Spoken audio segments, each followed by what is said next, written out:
Good morning, everyone, and welcome. Good morning.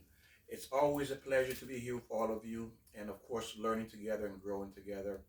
All of these lessons is designed to help us to become better people and to be able to help our children. I love my children, I love my family, I love my friends, and the most valuable asset I can give them is information to be able to live the life that when we come into this world, thinking we'll be able to have. Everybody wants to have a good life. Oh, sure they do. But without Right. information, we can't do it. Also, ladies and gentlemen, please make sure you share this link, you subscribe. And again, this is absolutely a valuable, this is the most valuable asset you can give to any human being that you say or you claim that you love is this knowledge. Share with them and discuss it with them because there's tons and tons of information that you probably have not heard.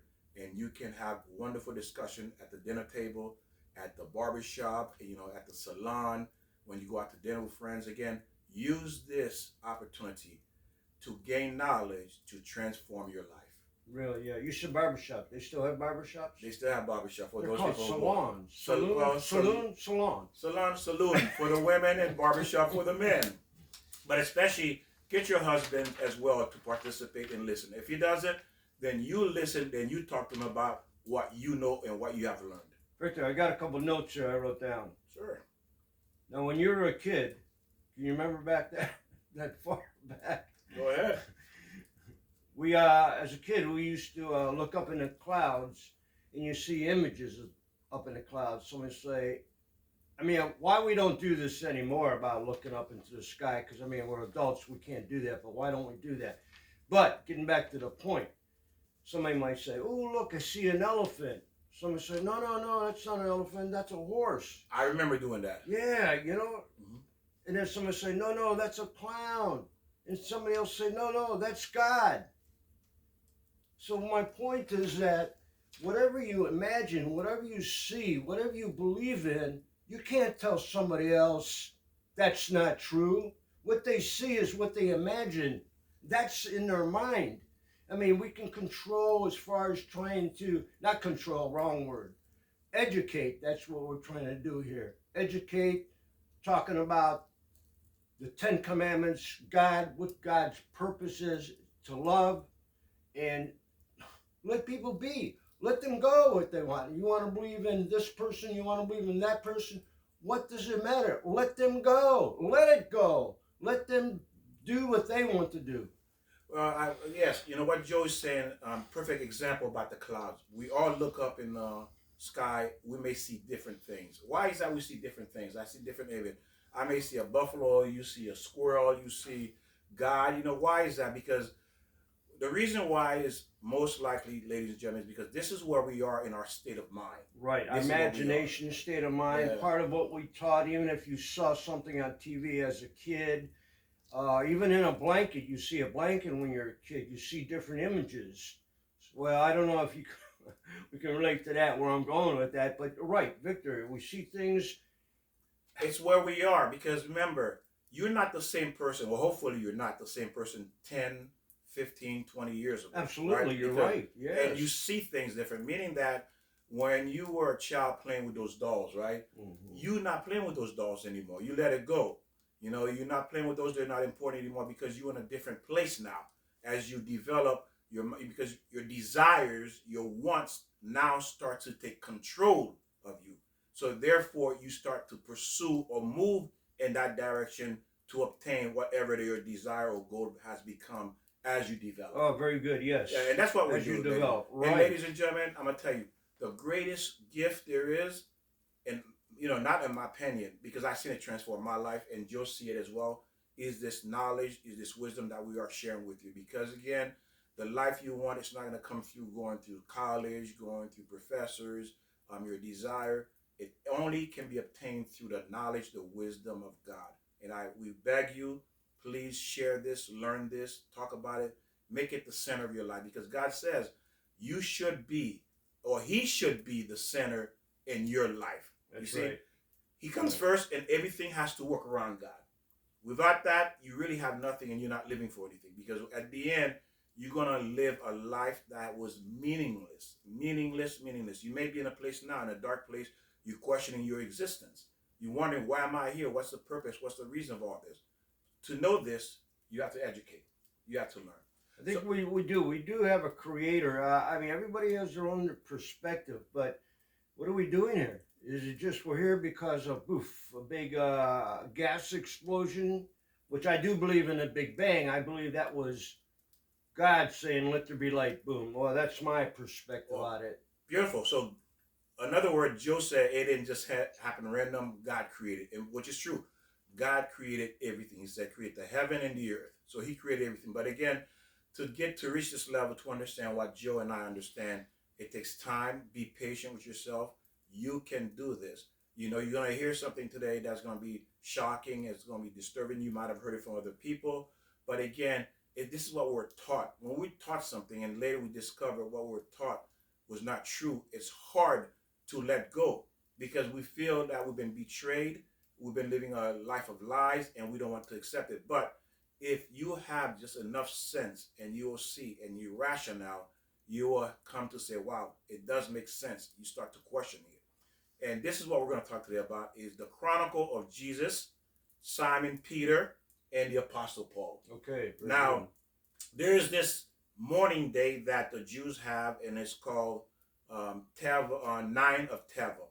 9 of Tevel is really a day where certain event took place in the Jewish community where it caused harm, sorrow to the Jewish people, and they mourn on those days. Okay, so one of the biggest one that one of them that started. So just to give you a background, is when Nebuchadnezzar was the king, began the siege of the first temple.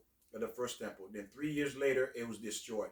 So because the temple, which is the house of God, was destroyed, they were in mourning. The Jewish people mourned for that. You see, because this is where they would do the sacrifice and went to worship God. And that home has been destroyed, so that became a day of mourning. Okay, let me back up here. I got confused. Okay, the house of God. Right. Who created the house of God? Where did that, when you say house of God, was that from Moses? Where did the house of God start? Is that... Yeah, the people started with King Solomon. First it was King David started it, but that's a very good question. Okay. Again, I can only tell you what I know. King David started it. Right. And then, but the first one was in Mishkan. That was the tent where they were able to move the temple in a desert. They were carrying it. They did that, yeah. That was the first one. Temple, right. Yes, in the desert. Good job. Okay. Excellent job. And then King David started the foundation of the first temple, but he could not finish it because, remember, King David was in many, many wars, and then God says, you have blood in your hand. You cannot construct my house. And before Moses, right? I think this is before Moses. Well, yeah, I mean, there had to have been a house of God before Moses, but then everything was going chaos. Well, we're getting in a little bit too. More research here. Yeah, okay. The house of, well, again, the first one was after when Moses received it, and then they started moving it, the temple that was tabernacle that was able to be taken apart, put back together again as they traveled. Okay, yeah, all right. So then also too, that's where Moses during the tabernacle, they'd also do sacrifices in the tabernacle, and also was the 10 Commandments traveled with the tabernacle? I'm thinking. Yeah. Okay. Well, it was given. Yeah, it was given there. They had the 10 Commandments then. They had the 10 Commandments. Right. It was given at Mount Sinai. Okay. So now, what happened? One of the first morning was that when they had the 70 elders, they translate the Torah into Greek. And it says when that was translated, a voice of heaven came out and spoke. Because it was a sad day for the translation. And what they did, they took 70. King Nebuchadnezzar, I believe, took 70 of because there's a library he had, and he wanted to have all the books in the world into one place. So he took 70 of the elders of the Jewish people and put them in separate room, and he had them write the entire Torah. So we're also talking about are those also prophets? Yes. They're the prophets, so they did the writing. Okay, yeah, this is following in the perspective. Yes. Okay. And then they wrote that, and then amazingly, miraculously, it came out exactly word for word. Can you imagine you taking 70 people, you put them into one room, and they tell them to translate the Bible, and everybody wrote the entire Bible exactly with no mistake? How can that be done? Imagine that for a minute, you know? So this is the incredible ability that the Jewish people possessed then. That, you know, some still possess some of this ability today, you know, but these are people who are in hiding because all they do is study and study all day, sleep 2 hours a night for their entire lifetime. And there was no collaboration because they came from different areas. They didn't live from one area, so all these prophets came from different areas. So there's no time to collaborate and say, this is what we're all going to write down. I mean, well, I'm not sure where they came from. I mean, yeah. I'm only saying that what they did, they gathered these elders, these 70 elders, and put them into a different room to see if there's going to be a difference among them. And that's why I said about the Torah, which is a beautiful point you brought, because what Joe is linking to is that there's Jews all over the world, and they have the exact same Torah, nothing been altered. You see, so it doesn't matter where, and that's beautiful, Joe, what you just said. It doesn't matter where the Jews live. The Torah is identical since the day it was given to Moses 3,200 years ago. 3,300, 200, I believe, or 300 years ago, it was given. Yes. And then that Torah has not changed. Okay. You can go any place in the world where Jews are residing, they have temples, it did not change. So this is one of the things that they were mourning because of the translation, but the Jews said that, you know, of course it was a good thing because they wanted the Gentile to also have access to the Torah as well. So that was a good thing. It was, you know, it was like 50-50, good and bad at the same time. But really what they wanted every human being, the human race, to possess and have access to the Torah. Now, it says it was an annual fast day in Judaism on which a number of disasters in the Jewish history occurred. Primarily the destruction of both Solomon Temple, the Neo-Babylon Empire, and the Second Temple, the Roman Empire in Jerusalem. So we're going to start with talking about a few things here. That's going to be a little bit difficult, but please bear with me as we move forward with this. Okay, so now one of the fasts was that it says the fast of the Jewish people was the anniversary of the death of Aslav Hazov. Aslav Hazov was a Jewish great prophet and a religious leader of the Jewish people. At the beginning of the Second Temple, after the 70 years of Babylonian exile, he reconstituted the religion, community, and the Torah. Now, they said this man, Aslav Hazov, was as great as Moses. Okay. They said he was at the same level as Moses. Can you imagine that? He said that's how the Jewish people put him because of what he's done with what was done. Because what happened back then, a lot of empires really wanted the Jews not worship the Torah, worship God. Not that they worship the Torah, but study the Torah in order to worship God. And a Jew cannot be a Jew if they don't follow the commandment. Was he also a prophet? Yes, he was. Okay. Yeah. So then he would be, in a way, like you say, he was equal to all the prophets. You got to say almost were like equal. If it was Moses, Moses was the highest. Yeah, he was the highest. Well, no one came close, but he said he came close. Okay. But he said, he came close or almost equal to because in generation we degenerate in holiness. Okay.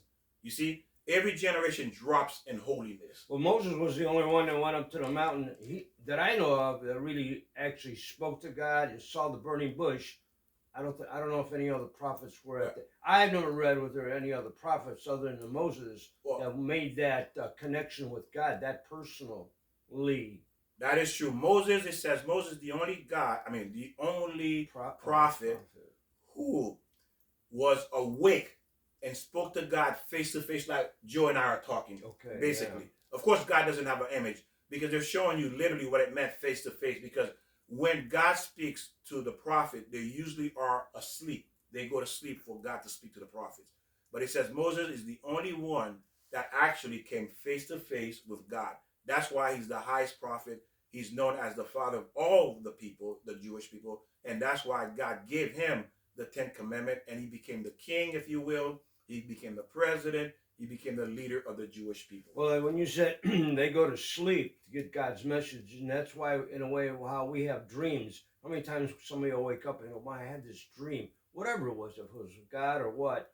But to go to sleep and God give you the message. That was how the other prophets got the Okay. prophecy through their sleeping. They're sleeping. Also, a prophet, if you are sad, angry, there is no person will have prophecy because Yaakov lost his prophecy for 20 years. It says he didn't lose it, but it diminished. He went from 100 to probably, I don't know, I'm just giving, this is my idea of how much he lost, but he said he diminished. So just for you to have an idea, he went from 100 to probably 50 or 30% ability of prophecy, but he didn't lose it all the way. But when you are sad or angry, you cannot have prophecy. I mean, prophecy will leave you. That's one of the rules. Well, I better work of on prophecy. that. Yes. About anger. Yeah, I got to work on that. So you see how important it is to be happy, because it says for you to become a vessel, which there's no more prophecy anymore, by the way. I want you to know that. There are no more prophecy. It says that prophecy has ended. But back then, when God spoke to his prophet, you had to be happy. And you say, well, what do you mean you have to be happy? Because I'm going to tell you why. Think about this, Joe. If you know God runs the world, absolutely everything that happens, God did it. Why would you be sad about anything? Oh, no, exactly. You bump your toe, you broke a fingernail, your hair did not get done properly, your nails did not get done properly, your eyelash, one of them fell off. Whatever the case is, you know all of that is God that's doing it. Is there a reason for you to be happy? I mean, for you to be sad? Think it's random coincidence, it's accidents or bad luck? Well, if you don't really believe in the Lord, that he has really created everything, then and caused everything. Yeah, and then you would be selfish, and then it's about you, so you disregard God, which, again, that's why this program is to teach that there's a supreme being, there's a Lord, there's a God, that he's gave us the commandments and the rules. Exactly. So, where did your love come from? Just think of emotions. I mean, where did that come from? There's a big bang, all these gases, and then a human being or a body or a creation gets love and emotions. All right, I'm getting out of the point here. It's true.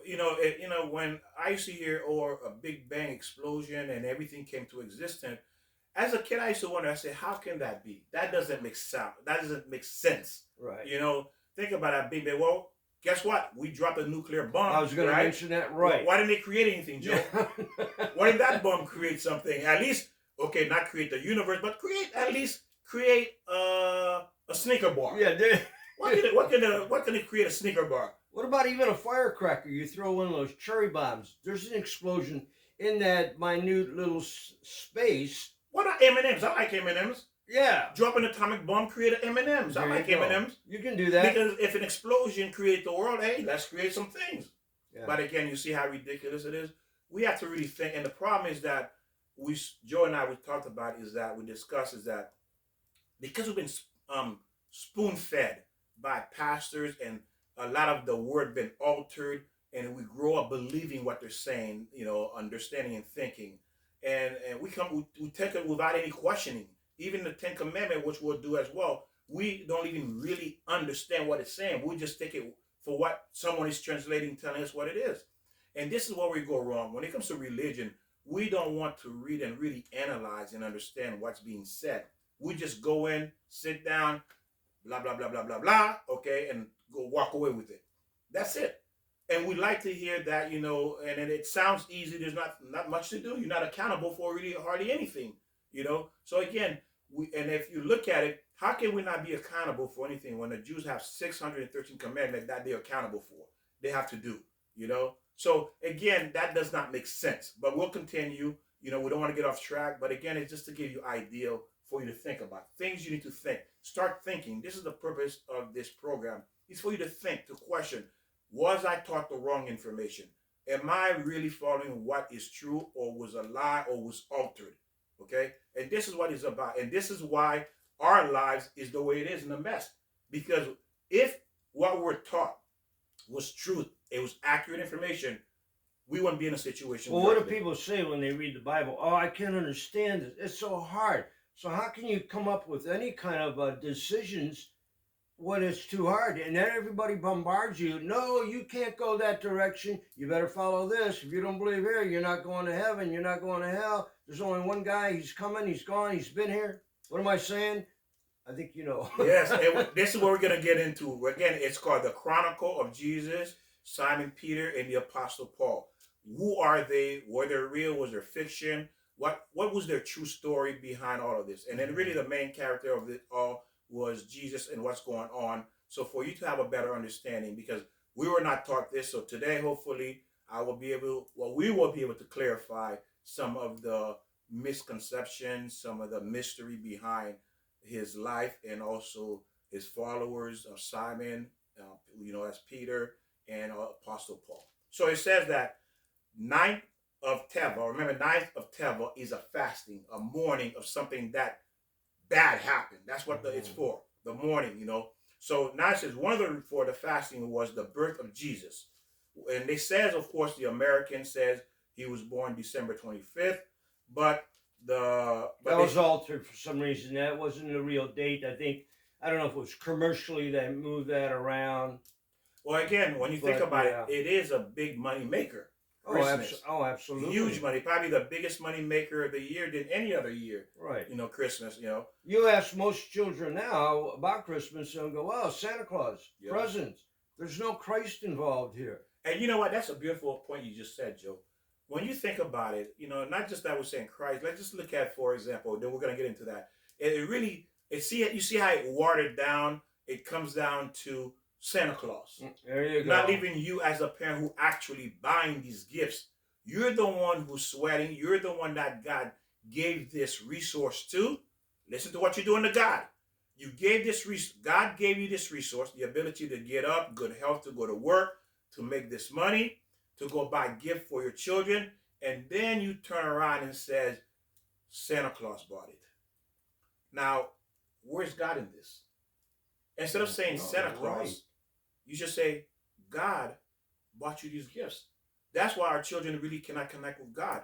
Because you spend, 18 years saying Santa Claus, or some kids maybe 30 years saying Santa Claus, some people, but you never once said, God gave mommy and daddy the ability to go to work to buy these gifts for you. These gifts come from God. But what do? Give it to an imaginary someone does not exist, a fiction, and then you just destroy God. Every year you have been humiliating God. Every year you humiliate God. You minimize God. Matter of fact, you didn't minimize God. You remove him completely out of the picture. Right. He doesn't exist in your life, in your world. But what was the message mostly for Santa Claus, and what did parents say? It's for control to the kids. If you're not good, Santa Claus isn't going to bring you any, or you're going to go to, if you're not good, you're going to burn. Oh, getting back to Santa Claus, you better be good, or you're not. It's a control for the people, and which is good. I mean, sometimes you have to, like 10 Commandments, we know what we have to do as far as 10 Commandments.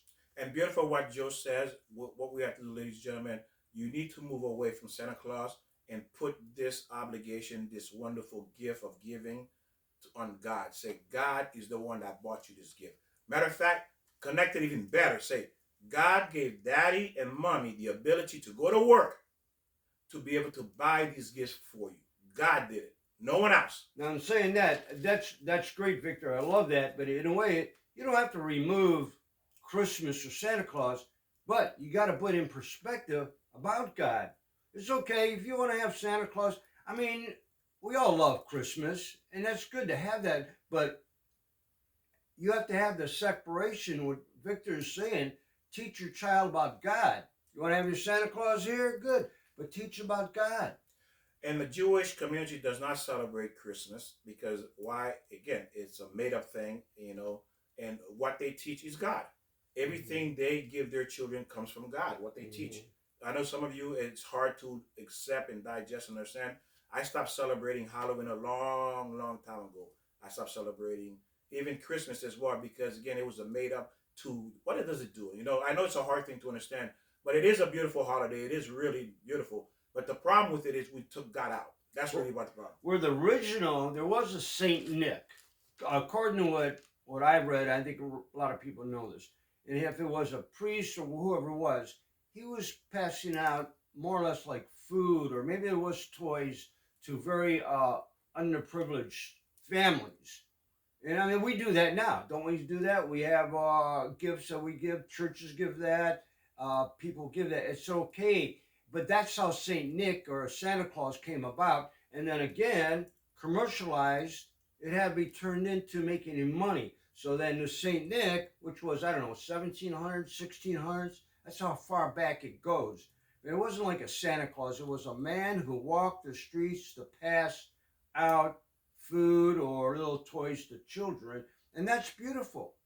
But now what's the purpose about being with Christ? It was all involved and born on the 25th, or it happened. So what they're doing, what you're saying, how we've been connecting a lot of stuff, information that we have a lot of gaps in it we don't know, and they take it, they twist it to manipulate it to make it fit, to make it sound good. That's what he's saying. Same thing with Santa Claus, Christ, as we're going to discuss. You can see how everything's been twisted.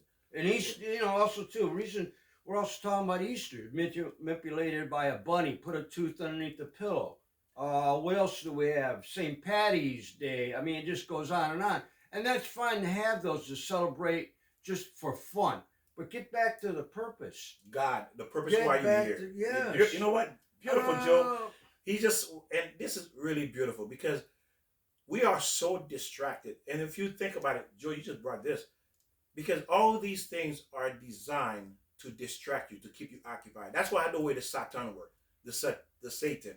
The purpose of Satan is to keep you distracted, to keep your eyes off the prize so you run out of time. Yes, yes. So you can run out of time. What does that mean, run out of time? Meaning that get old and die. That's what his job is, to keep you distracted, consumed by all these things so you can get old and then die and you leave a disaster behind, meaning that your kids have no idea why they're here. You didn't have any idea why you're here. So everybody in your bloodline is a failure. Everybody missed out what the purpose was, what the mission was here, why they came here. And this is what we're going to show you, to teach you. And then again, you have your own mind. You have to make that up yourself as you go. Okay, now, it says that date was not accurate. It said it was toward the end. That's what the Jews said, toward the end of the solar year, which is between November and December. Okay, say, since his birth, the birth of Christ, so many sorrow for the Jewish people had suffered for centuries because of that day. So they mourn not because of his birth, but because of what came after what he has done. It caused a lot of sorrow for a lot of Jewish people, and because of that sorrow of Christ's birth and the cause of what came after it, they fast on this. That's one of those days they fast as well for those kind of events. So now it says, on the day of his birth again, on the day of her birth, the Jewish people are fasting because they're grieving the death of course, Jesus. That was a held secret. The Christian it was held secret to the Christian. They were fasting for the suffering he caused. He caused them, So they did this in secrecy. Okay, the Jews were fasting in secrecy. Now, this is what they said. That could be different possibilities. Okay, one say maybe it's a lie or true. Say sources of famous book and anonymous author. It's called Total Jesus. Is like a Jewish history. Okay, that's the name of the book. Total Jesus is like the Jewish history of Jesus, widely circulated, spread in the Middle Ages. Okay, in the Middle Ages, there are multiple versions of this book, and there is at least 10, and they all varies. The version they varies. Now, this is how the story starts. It says the story is a day of the story. The thing this way says the story is a day, the death of a person, of a righteous person, mourning, commemorating a man called.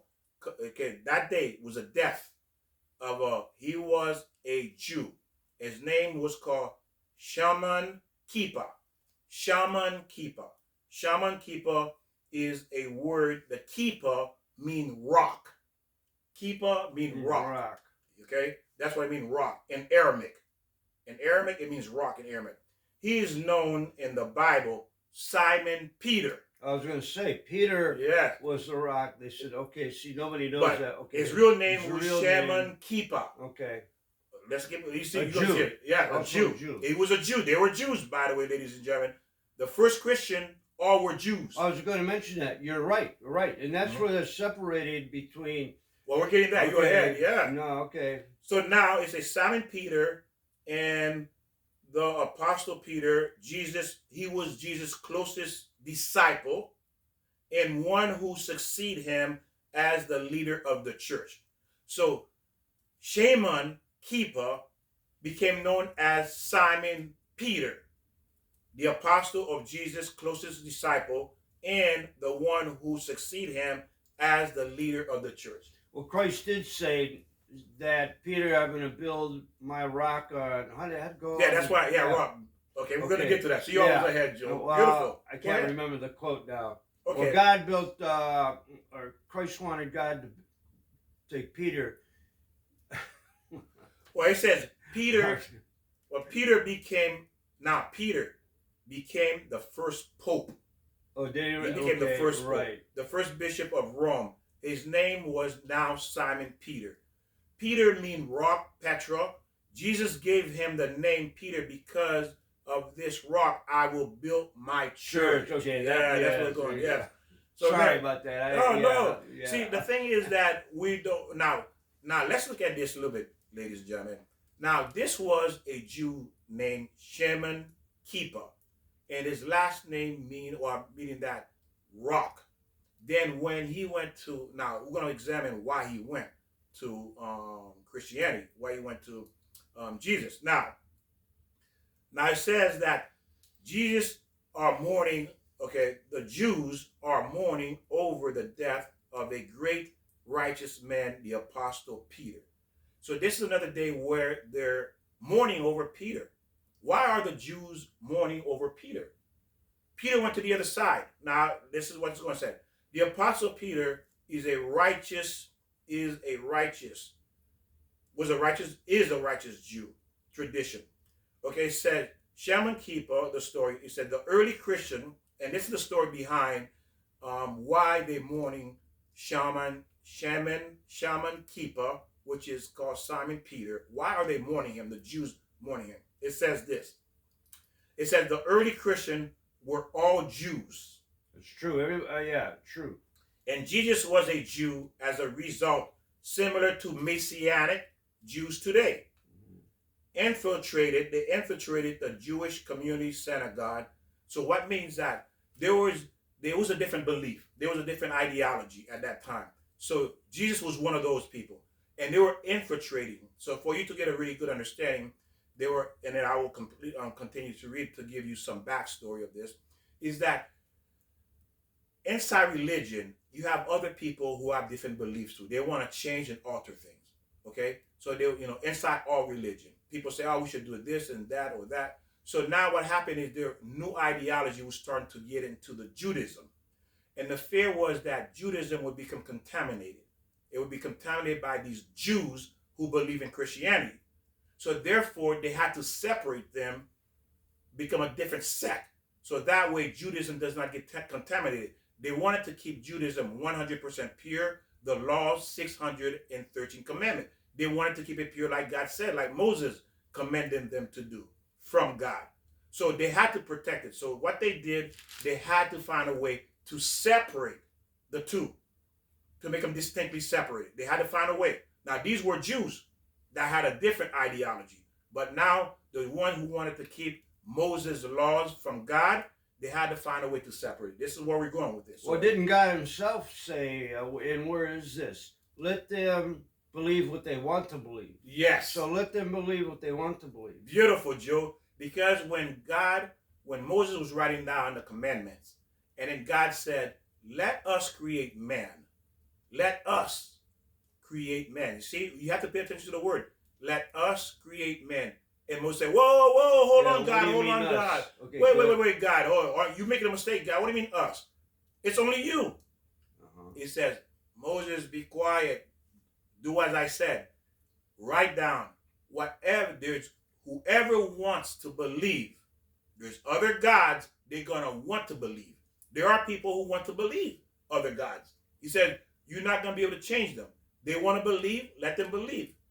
And this is what the response God gave Moses, which is true. There are thousands of different cults. So now wait a minute. Well, if God said, "Let us believe," who's he referring to? No, he said, "Let them," the ones who don't want to know the truth. Oh, okay. Who's not seeking the truth. But what did you make a comment that God said, "Let us"? That's why Moses says, "What do you mean us?" Yeah, no. He said, "Let us create men." Okay, that's God saying that. Yeah, God's saying that. Okay, so what is God meaning when he said us? Oh, good question. Is it the angels? Oh, okay, beautiful, Joe. Oh, don't forget, one of the angels was Lucifer, who was a devil. No. Well, that's another subject. Yeah. What God was saying is this. He created his angels, and God did not create the angels to be mutes, to be robots. He wanted them to feel, because God, that's the purpose of the creation. God wants us to feel become partner with him in the creation. So God wanted the angels. He didn't want the angels to be felt left out. So when God was creating man, he talked to the angels, said, well, what do you think? We're going to create man. I'm going to create man. And not that God wanted their opinion, but he wanted them to feel good, because they're feeling that they're a part of it. Just like if you're a boss, your boss may ask you for your advice, because when you feel that your boss is asking you for advice, you feel like you're part of the process, decision-making process. Right. So God did not want the angels to feel, see, look how beautiful God is. He didn't want to hurt the angels. He wanted the angels to feel important too. This is what he did. He wanted want his creation to feel important to him, because his creation was important to him, is important to him. So he included the angels in terms of letting them to speak their mind. Okay? So this is why God was saying, let us create man. Not because it was the angels who decided, or he decided together with the angels. No. That complete decision was God, not the angels. God should have stopped there when he created the angels and not man. Well, I'm sorry I said that way. But you know what? That's a good thing what you said. I'm going to tell you something, is this. Any man, any human being who think they know more than God, you just, again, take that out of your mind, because I'm going to tell you why. Do you know how the toilet in your house work? Think about it. Oh, yeah. When you flush it. Exactly. But do you know the process, how it works? If you don't know how the toilet in your house work, you think you know who God is? You can't figure that out. First, go figure out how that toilet flush, how it actually works. And you still won't be close to understand who God is, because it's not to insult anyone. But again, we need to understand who we are, where we are. Good analogy. Yeah, I'm thinking of the water in the bowl now. Yeah. How does this work? I flush, I see the water go down, but how does this work? But again, we do it every day, 3 times a day, but yet we don't really have an idea how that works. But yet we know more than God. We have advice. And this is why, again, I used to be that way to question God. I'm going to be honest with you, so I'm not going to say I didn't do it.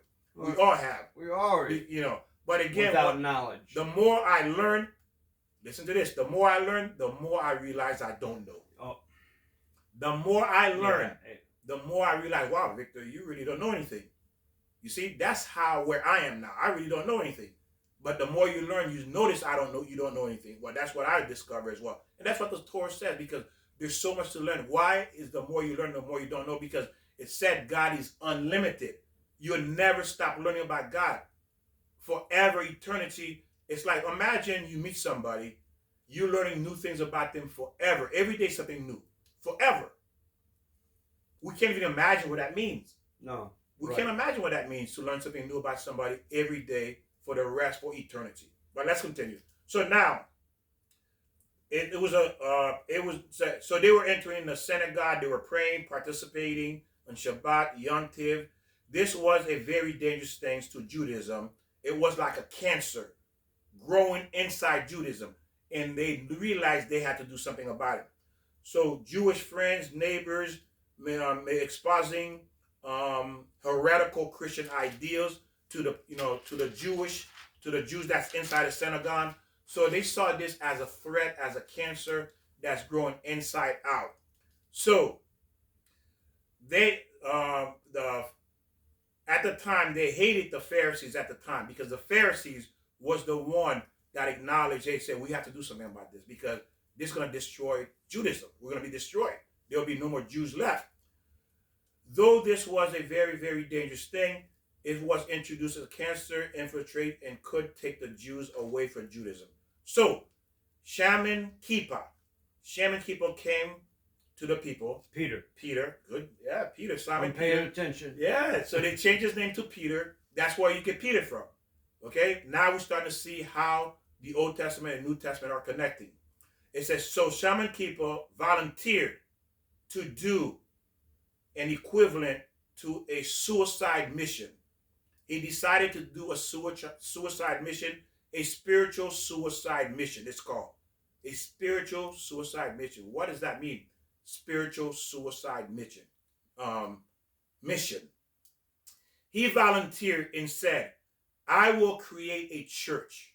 That's what he says. I will create a church. I will create a new religion to take Christianity out of Judaism and make a sect, mark them a group totally distinct. That way they will be seen to be a different religion. It was designed, listen how beautiful it is. He decided, you know what? Because again, for Jews to create any religion is destroying themselves spiritually, holily. Because why? Because you become an idol worshiper. So that's why it's called spiritual suicide. Okay. He says, I will take it upon myself to save the rest of the Jews, to make a distinction between Judaism and everything else. I will create a church. And those who wants to go that way will go that way. And those who wants to remain Judaism will remain Judaism. So now we know Judaism and Christianity. You see, this is what he was doing. Because there was a cancer already, because these were Jews. These were Jews inside the Jewish synagogue that was introducing heretical ideologies, and it became a danger because it was starting to spread. So St. Peter is the one that really is kind of like responsible for, let me say, the Catholic Church or the Christian Church. Because remember, they were Jews. Yeah. The first pope was Peter. He was the first real pope because they all were Jews. So again, they had to protect Judaism. So what they did, so Peter, Shaman Kippur, his Jewish name, mean rock, became, and God, Jesus told him, he'll change his name called Simon Peter. You will be the rock who will build the church. That's one of the things. Now it says that I will create a new religion. Now, they will no longer be part of Judaism or being seen as Jews. These Jews who wanted to practice Christian will no longer be seen as Judaism. They will be seen as Christianity because they had to make a distinction now. They had to, if not, Judaism would have completely been wiped out. Well, where's God in all this? If everybody, and I think almost everybody, you said God controlled everything. He knew everything a billion years ago. So if this is happening on Earth, why is he letting that happen if it's not true?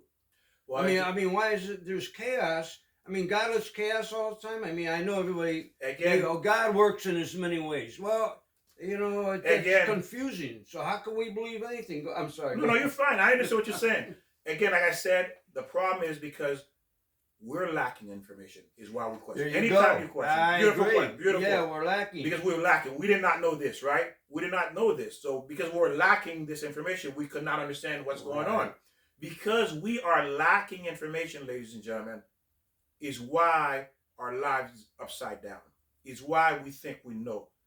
Again, like I said, the more I know, the less I realize I know. That's why now it makes sense. Everybody I talk to, like I mentioned, friends of mine, Roman Catholic, Christian, Jehovah, Mormon, even the Jews. Everybody's got different messages. Yes. Well, I mean, it's different. So where's the knowledge? How do you know? Why is there so many different messages in this time of day? There should always be, it's God. It's one source. It's God. Why are we all so confused? Well, like you're saying, maybe because people take it out of context. And they do, because again, Simon Peter, Shaman Kippur, he did this to protect Judaism, to keep the 600, to keep what Moses gave. You see, that's what you need to understand. He was to protect the Jews who wanted to keep the law of Moses, the commandments of Moses, of God. But he created a new religion. Because there was other. No, he didn't create. It was other people who wanted to change it. That was in Judaism. You see, they wanted to change. They wanted to add new things. Like, for example, if you're in a church, let's say you were in a church setting, right? and you come in, Joe. You say, you know what? Instead of putting these color mirrors, let's put everything black. Yeah, okay, right. Instead of having these bench, let's take all these bench out and put tables. Instead of first lady, let's make 2 first lady, 3 first. What in 100 first lady? Yeah. Why not make everybody in the church a first lady? Hey, that's my wife. Why can't she be a first lady? Well, we're not doing anything different today as far as Republican and Democrats and government than we did back 2,000, 4,000 years ago. We're doing the same thing, trying to manipulate people. Well, again, like I said, remember too, there's 2 sides. There are people who are doing it for the right reason, and there are people who are doing it for their own good. Well, I think everybody's doing I think the government, no matter we're not getting into government, right, but everybody has 2 sides, and everybody thinks they're right. You got to go this way, no, go that way, and everybody's beating up everybody. And now they said, although when we create these, this new sect of Christianity with the, these Christian Jews, even though we know these Christian Jews are going to persecute us, they're going to hurt us, but at least we will have a distinction. They're on this side and we're on that side. Now remember, look at the beauty of this too. I'm going to connect this with you, and I love what you said too, Joe. I'm connecting is this. This began before Judaism came. This became with Abraham. It says Abraham was the only, he was on one side of the world and everybody was on the other side. Everybody was idolatry. They were idol worshippers. Abraham was the only one that realized there was only one God. So the whole world was really against Abraham. You see? So it's nothing new. Because again, people are going to believe what they want to believe, because and we base our belief on what, of course, a lot of us was taught the wrong information, right, and we were raised with that. That's not our fault. Mm-hmm. But we're going to believe, also we believe things because it's a desire. We get what we want. So we believe what we want to get our desires fulfilled. And in today's world too, you should have people who are worshiping cows, worshiping the sun, worshiping the moon, worshiping the ocean. I mean, everybody's worshiping different things for, it's chaos. So now we have the Christianity it says clearly demarcated from Judaism and Christianity. Peter said, in order to do this, that's what Peter said. Shaman Kippah, now turned to Simon Peter, said to the Jewish people that in order for me to do this, I have to give up my affiliation with the Jewish community. He says, I have to give it up because I can't be part of you anymore for this to work. I have to join them.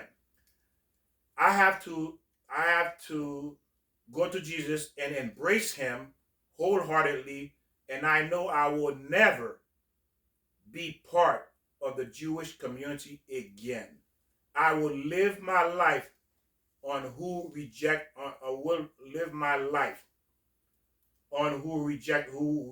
Judaism. But I will continue to keep, listen to what he says, I will continue to keep the commandments privately. Nobody's going to know, because back then you had Jews who pretended to be something else, but they kept their Judaism privately. So Peter said, I will continue to keep my Judaism, practice my Judaism privately, okay? Privately. So I don't give up my Judaism. But just for the external, to see external that I'm a Christian, but privately in my heart, I'm a Jewish. But people are doing that even now. No matter if you're Catholic, you're Christian, you're Jehovah, they're still keeping that Jewish ideology with the 10 Commandments and Moses and the Noah. People are still, whatever they're believing now, they're still going back like Peter did, but he did it privately. Yes, privately. So it wasn't out in the open for people, because he had to give that illusion, the image that he's a Christian now, when he wasn't a Christian. Because but again, he says he can no longer go to his Jewish brothers and family anymore. He had to cut off. It's like being in exile. Well, one reason too, if you were a Christian at that time, and even in some countries, you get killed. You're ahead of it. You're ahead of it. Oh. Yeah, good job. Okay, so now he says, Shaman Kippah asked only one thing to the Jewish. He said, I'm leaving the Jewish people in order other Jews don't leave and go to become apostles. He said, I'm leaving so I can protect other Jews so they don't leave either. But they did. Yeah, they did. Okay, Yeah, yeah. they did. Matthew, Uh-huh. Mark, or down the line. Yeah. I don't know about those, but I'm just saying this is the one that I'm Yeah. familiar with. So you can see how all this began. Okay, so he asked the sages, these big rabbi, please, please, please, I beg you. This is what Peter's saying to the the Judaism, to his people. Please, I beg you, remember me on this anniversary of my death. This is what he said. When he joined the Christian sect, he says, this is the day I died as a Jew, or Judaism, practicing Judaism. This is my death.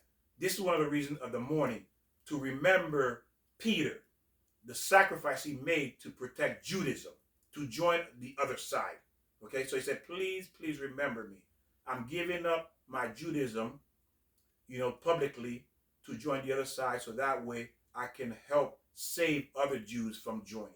And he says, remember me. So there is a prayer. They have a prayer. That seems like that's the basis for, even if it was a man who walked the earth, the Messiah, the teacher, that was his goal also too. Like you said with Peter, he said, remember me, or world is a chaos. You needed some Santa Claus to walk the earth. Well, you know what? And we can't, yes, ladies, let me say this, is this. What I think a lot of people misunderstand, and then somebody brought this to my attention, is this. Pretty much everybody under the impression Jesus was the only one that did those miracles.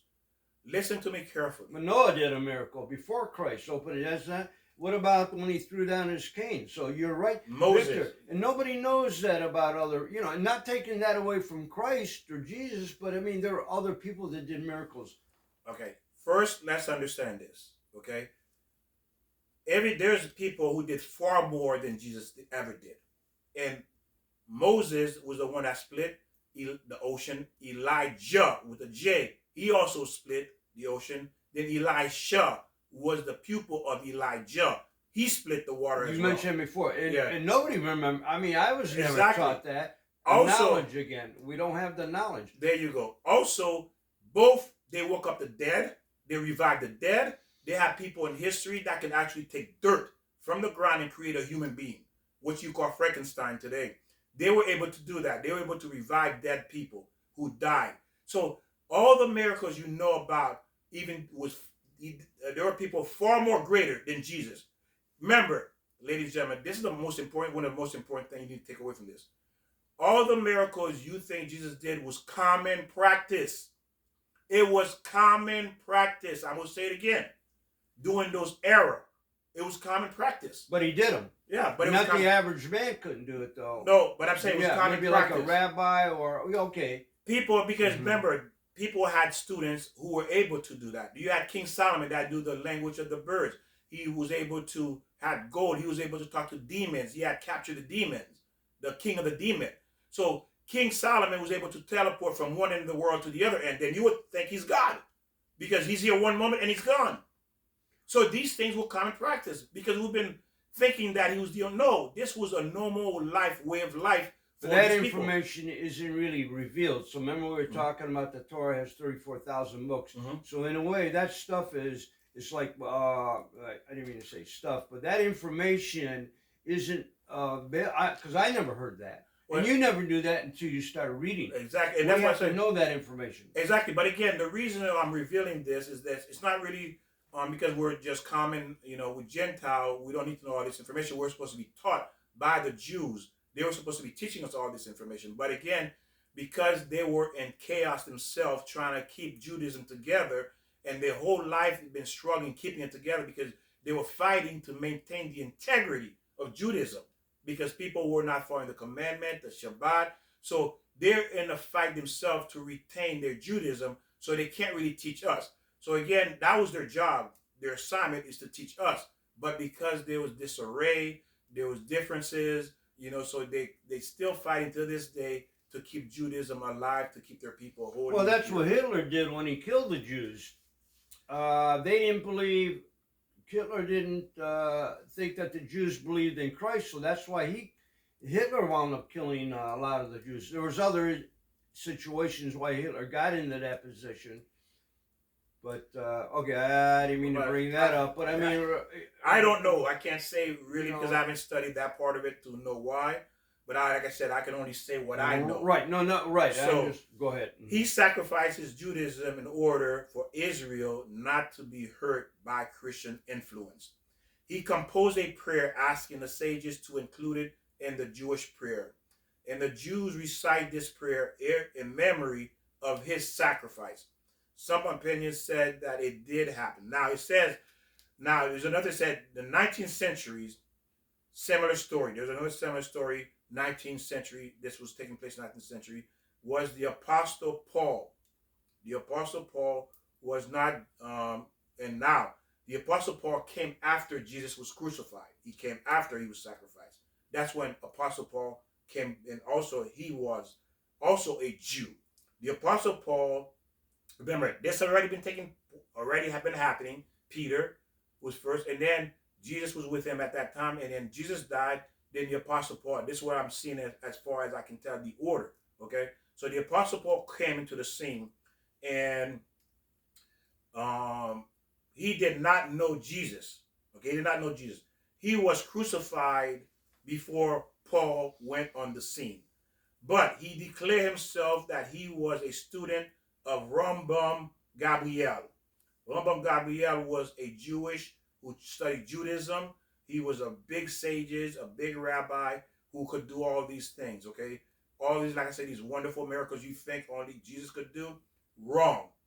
It was common practice for these people. Again, it was common practice. Everything you heard Jesus did, people did more than he did. I know it's hard to understand, but that was the time. Remember I said, in the time of Egypt, the Egyptian, even 3-year-old children, like Joe was saying, 3-year-old children, when they went to go play outside, they would take sticks and turn them into snakes.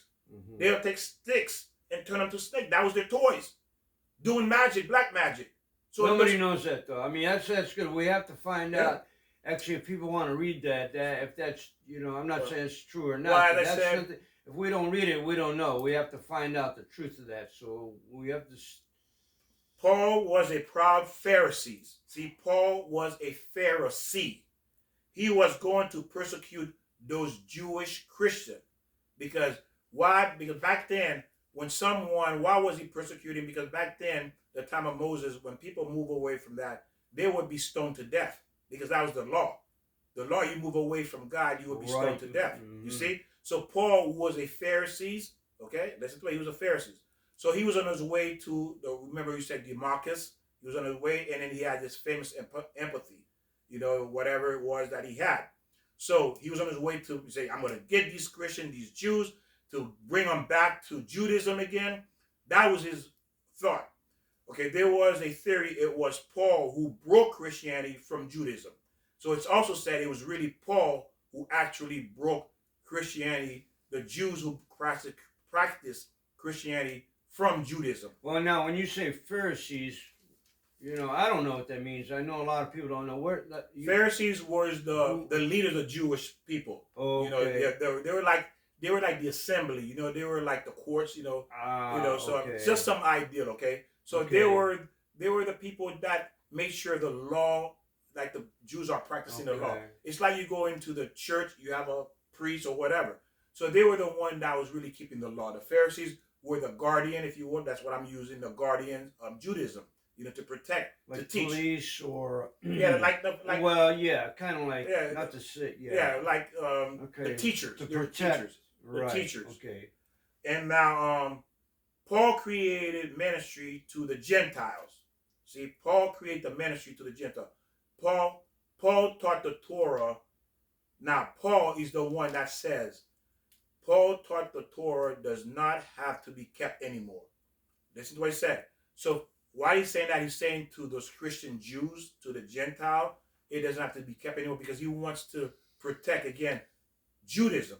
Both of them, their assignment was to protect Judaism. What happened was this. It says Paul created a separate religion. Paul created a separate religion, okay? Let me see what. Okay, it says Paul was a secret agent.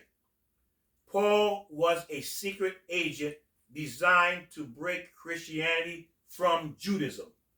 secret agent, meaning that he had to take all those Christian Jews who wanted to believe in Christianity, altered Judaism, break them away from Judaism, and keep them separate from Judaism. That's what his job was. Because he was a follower of Christ. Is that why? No. Okay, wait a minute. Paul was a Jew. He followed Judaism. Right. He wasn't. There was no Christ. Okay. He had to break it away because remember, it was an ideology they came up with, and he wanted to not contaminate Judaism. Both of them. Their job was to remove Christianity from Judaism. That was their job. Yeah, but you said before Christ. There was no Christianity before Christ. No, they were starting the ideology. Again, like I said, I can only talk about what I know. No, right, I know. Well, yeah. That's why I'm trying to explain that, But this is as far as I know. Right, but there was no Christianity before Christ. Well, remember it says... Go ahead. Okay, that's what I said. This is what I read. There was... Okay, I said I can't talk about what I don't know. So Paul broke away from the Jews. No, explain that again now. Paul who was a Jew. And everybody was a Jew back then. Yes. Unless you were... Remember, everybody was a Jew. Roman who believed in polygods. No, hold on a second. Paul, everybody was a Jew. It's the ideology that wasn't Jew. Okay. To them, so they wanted to separate them. Okay. Because why? If they stay in there, it's like you contaminating everybody else with your ideology. Right, exactly. So they wanted to create a separate sect. Separate sect to keep them apart from Judaism so they don't contaminate. And that was Paul doing that. Paul and Peter. Okay, Paul and Peter. Okay. Yes. But now this is the part Paul doing. Wait, Paul and Peter, let's see. They were undercovers. They were secret agents, if you want to look at it that way. Okay, they sacrificed their Judaism. Well, if they were they were before Christ, they weren't even born then. Joe, this is what I know. Well, I'm trying to understand. I don't understand, so I'm trying to understand. Well, Paul and Peter, they came after Christ. They were Christ's followers. So we got to find out who we're talking about here. Who's Peter and Paul before Christ? Maybe they were their... I cannot assume. Okay. I'm not going to assume. I can't. I'm only going to say what I know. Maybe that was their fathers, the ones who were following Christ, Peter and Paul. The fathers were the ones who wanted to separate the Jews and started another set. I'm not following what you said, Joel. I'm trying to understand. Okay. All right. Let's start from the beginning here. You're talking about Peter and Paul, who were Jew, yes, and they wanted to separate the Jews because of why now? Of the ideology. They were introducing Christianity ideology. They brought Christianity ideology into Judaism. Right, but that Peter and Paul, that's not the same Peter and Paul that were following Christ. They were the same Peter and Paul. Yeah, they were the same Peter and Paul. They joined the other side. Okay. Yeah, they joined the other side. See, they became secret, let's say spies. Okay. Makes sense? So they gave up their Judaism. They sacrificed themselves to join Christianity, to lead Christianity. Well, then Christ was born then. No, Christ was there too. Yeah, that's what I'm saying. Okay. I thought you said it was before Christ. Okay. No, yeah. I'm saying Paul came after Christ because he had died. Okay. Christ has already died, and then Paul came. Okay, so it's my mistake. I got confused. Okay. Christ has already died, and now Paul came behind, and then Paul broke it away more. So they said really the church was built on Paul because he pushed it more. Right. Well, God said that. I built my church on you, Peter. Mm-hmm. So, well, that's what, not God. That's what Christ. Jesus. Yeah, Jesus said. Okay, I'm because sorry remember, about that. Yeah. Jesus' name. Shaman Keeper. Okay. The keeper means Peter. Rock. Right. And then Christ gave him, or Jesus gave him the name of Simon Peter. Okay. Peter meaning rock, that I will build my church on your rock. But he says now it wasn't really Peter. It was Paul who actually built this. Okay. All right. I interrupt. So where are we now? You're saying that right now we're in Paul. We're at Paul right now. Okay. It says Paul was a secret agent. Okay. For Christ. No. Okay, go ahead. Secret agent. Remember, they're both working for the Jewish people. Okay. For Judaism. They're both protecting. They have nothing to do with Christ. Okay. They're protecting Judaism. That's their goal. I got to use this analogy. I'm sorry. No, sir. So when Hitler was around, there was a secret society, Nazism. So Nazism, that was a secret society to break away the Jews. How am I saying this? So, jeez, it's so complex. Well, let's keep going. Did it come to you? What happened is this. What Paul and Peter were Jewish, practiced Judaism, but they were protecting Judaism. And to do that, they had to join the Jews, Christian, and then make a new religion so that way they can distinguish Judaism and Christianity. Right. That was their goal. That's the goal. Don't miss the goal. Because they're following Christ. No. Because there was Jews. They wanted a different ideology. Of course, Christ the one who did it. But again, the whole thing was the ideology. They didn't want it to introduce into Judaism. All right, I'm not interrupting him. I'm getting lost here. But okay, go ahead. Now, what happened was, so they had to create a new sect so those Jews who want, or Gentile who wants to join Christianity can go there, and the Jews can have their stuff separate. So they can distinguish between the Jews and the Christian. That was the whole thing between Paul and Peter. That was their mission. But they cannot continue to practice Judaism because they joined the other side. Right, exactly. You see? So now they became, not that they didn't become, but they had to see, they had to have the appearance. I join you, but I'm not really with you, but I join you. So I can not derail, but navigate those Jews who wants to believe in Christianity to come to this side. So that's what all this was about.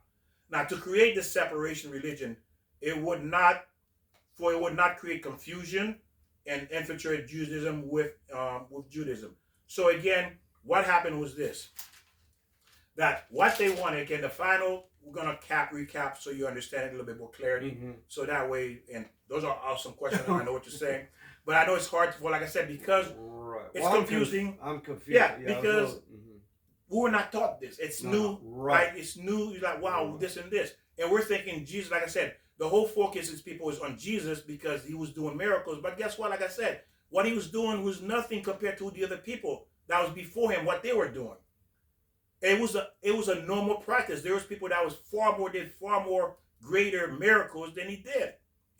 But again, because did not hear this, we were not taught. Imagine you were taught that these people, it was normal practice for these people to do all these things. You're not going to be fascinated by Jesus. If everybody was doing it. If everybody was doing it, what is there to be fascinated about if this was a common practice? But because we thought he was the only one, and it makes sense to just isolate him, not say other people was doing it, so that way you can believe in him. That makes sense too.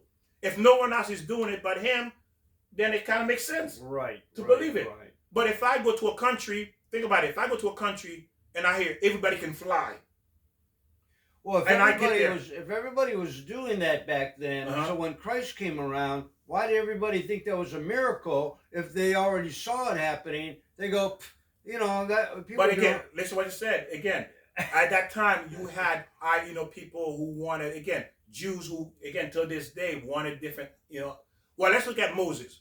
Let's look at Moses for a minute. When the golden calf, they saw all these miracles in Egypt, didn't they? Right. Yeah. They heard God's voices. Think about it.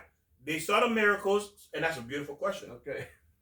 So let's look at it. Let's look at it realistically. Let's think. They saw 10 miracles. They saw Moses did miracles. They saw the Red Sea split. They heard God's voice, but they still go worship idols. Yeah. Because the idols did have some power too. They had some powers back then, and that's what I'm saying. You wonder how can they? And I used to say, how can these people heard God and then they go? Well, they were greedy. Idols? There was something they were getting out of it, gold or whatever it was. But again, like I said, you have to keep in mind, how can it be? You heard God's voice, you see the miracles he did, you see what Moses did, but yet you still go worship an idol, you still go worship a golden calf. How is that even possible? Because why? This was normal practice, ladies and gentlemen, to see these miracles. It was normal. The reason is we can't do it or understand because we're so far away from God. It's not even. It's not even funny how far we are from God. Oh, absolutely. That's why we can't understand this was a normal way of life. But if you notice, as people move further and further away from God, the miracles became less and less and less, and they become hidden. Hidden miracles. You have open miracles and hidden miracles. The miracles you saw in Egypt with Moses, all that, that's called open miracles.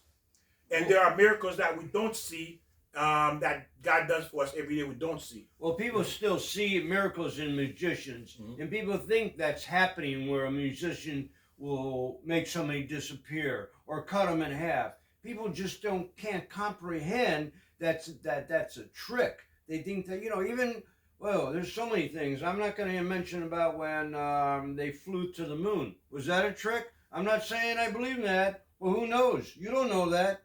Was that out in the desert somewhere? They filmed landing on the moon? And what, remember, and we're gullible. I think somewhere in there it says, don't go by miracles to think that I'm God. It says that, you know what I mean, for someone to do it, to think they're God. They're doing miracles on my behalf. I'm allowed. Remember, for people to do, remember, what it said, Yaakov was a prophet. Abraham was a prophet. Abraham was able, let's look at this. Abraham, when he had the 3 visitors, he created 3 calves out of nothing using word. Abraham, so you did not told that. How can Abraham create 3 calves? 3 calves out of air, out of thin air, he created to feed those 3 angels who came to visit him. So you're saying this is because we were not told. Magician. We were not told these people. A miracle, magician. Because God, Abraham had the power to create like God created. When he spoke, he had the power of words. These people back then were able to create things with words. And the big ones, because Abraham was at the highest level, he was able to create things because he was so close to God. He had the ability to do that. Think about it. A man that can create things out of his mouth. He created 3 calves to feed those 3 angels who came to Abraham's tent. Remember, I'm sure you read that in the Bible. But that's what I'm showing you. We read, but we're not paying attention. Well, that's what the politicians do. They open their mouth and there's, oh, wow, they're going to do this. Exactly. We're not paying attention to the people in the Bible, the miracles they were doing themselves. And there's hundreds and thousands of people that was doing these things. Remember, Israel had 1.2 million prophets. These people were able to do miracles too. So again, it wasn't nothing new. It was not nothing new. When Jill got swallowed by a whale, how can you get swallowed by a whale and live inside a whale?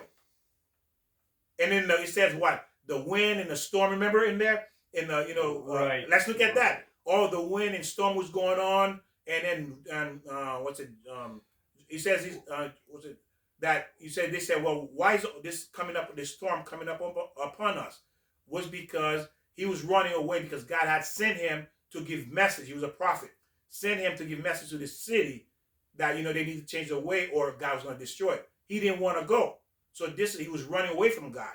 So Jonah, again, when they start seeing the boat shaking or this storm coming out of nowhere, where all of a sudden the storm appears. Does that sound familiar? And then when they threw him overboard, the storm disappeared. Then he gets swallowed. I think we're losing a lot. We're getting way too heavy. But what I'm trying to show you again, the point I'm making is this. This was normal practice. We were not taught. So that way you understand, again, where all this is coming from. Because we're not taught, we bought into it, and this is how this came about.